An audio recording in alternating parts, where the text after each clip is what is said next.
ഈശോ മിശിഹായ്ക്ക് സ്തുതിയായിരിക്കട്ടെ.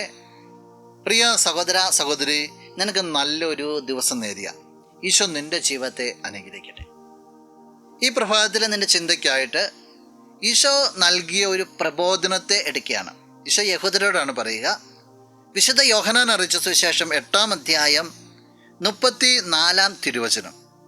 യേശു പ്രതിവചിച്ചു, സത്യം സത്യമായി ഞാൻ നിങ്ങളോട് പറയുന്നു, പാപം ചെയ്യുന്നവൻ പാപത്തിൻ്റെ അടിമയാണ്. നിന്റെ ജീവിതത്തിലേക്ക് ഒരു പാപം കടന്നു വന്നാൽ നീ പാപം ചെയ്യുന്നു എന്ന് മാത്രമല്ല, ഈശോ ഓർമ്മപ്പെടുത്തിയാണ് നീ ഒരു അടിമത്തത്തിലേക്കാണ് പോവുക.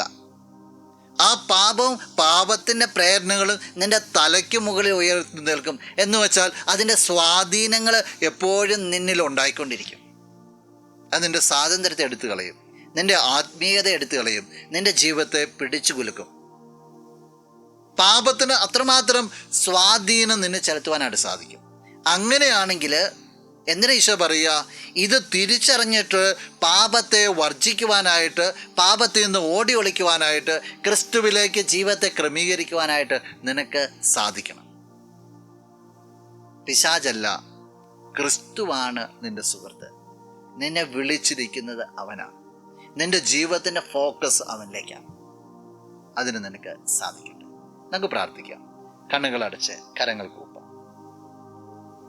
നല്ലവനായ കർത്താവേ, നിന്നെ അങ്ങ് സ്തുതിക്കുന്നു, ആരാധിക്കുന്നു, മഹത്വപ്പെടുത്തുന്നു. നിന്റെ നിറസാന്നിധ്യത്തിന് പ്രത്യേകമായിട്ട് നന്ദി പറയുകയാണ്. ഈശോയെ, പാപത്തിൻ്റെ കെണികളിൽ നിന്നെല്ലാം ഈ വ്യക്തിയെ സംരക്ഷിക്കണമെന്ന് പ്രാർത്ഥിക്കുന്നു. എപ്പോഴും നിന്നിലേക്ക് മാത്രം ഫോക്കസ് പുലർത്തുവാനായിട്ട് ഈ വ്യക്തിക്ക് നീ കൃപ നൽകണമേ. ഇന്നത്തെ ദിവസത്തിന് വേണ്ടത് എല്ലാ അനുഗ്രഹങ്ങളും നൽകണമേ, ഇപ്പോഴും എപ്പോഴും എന്നേക്കും. ആമേൻ. ആരാധിച്ചിടാം